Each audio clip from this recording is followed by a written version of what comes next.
The coffee and cake improved Mick's mood too.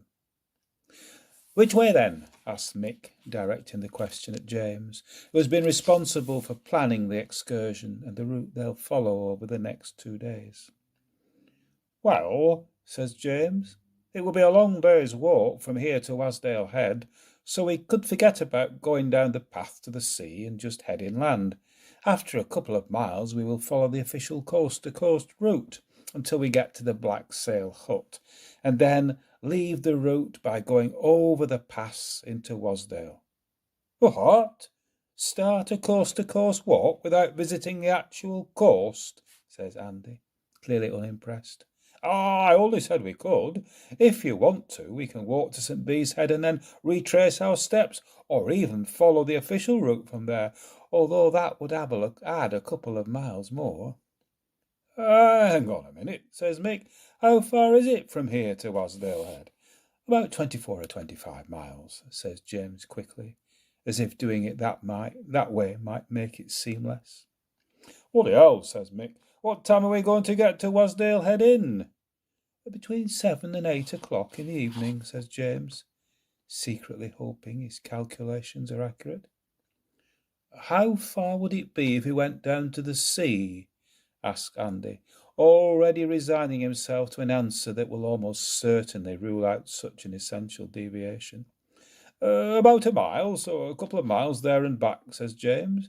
"If you follow the official route from St. Bees Head, you're adding a further 4 miles to our day's walk." "Well, I hope we head east from here," says Mick. James looks at both Andy and Mick and knows they're disappointed, but that they will agree. Mick always plays the peacemaker. Once he's had his coffee fix, anyway. "From here it is," says Mick. "What about you, Andy?" James asks. "Seems that heading east is the only sensible way forward. Lead on."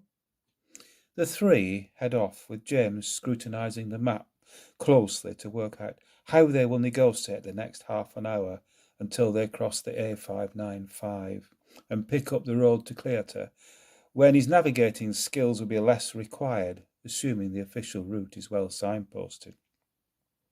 He also knows the sea is only half a mile away from the station, but that had he been completely honest on that point, the likelihood is they would have headed there and probably added another 40 minutes to the day's walk.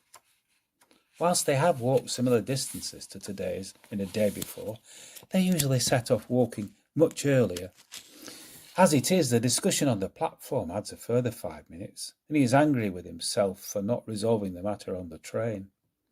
He had suggested it would be around 20 miles when they met to plan the walk, and it was only after carefully researching the route he realised it was nearer 25 miles.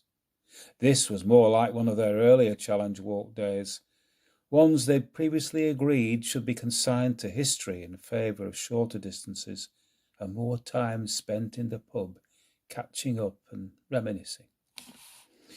Mick is inwardly fuming, albeit no one will know.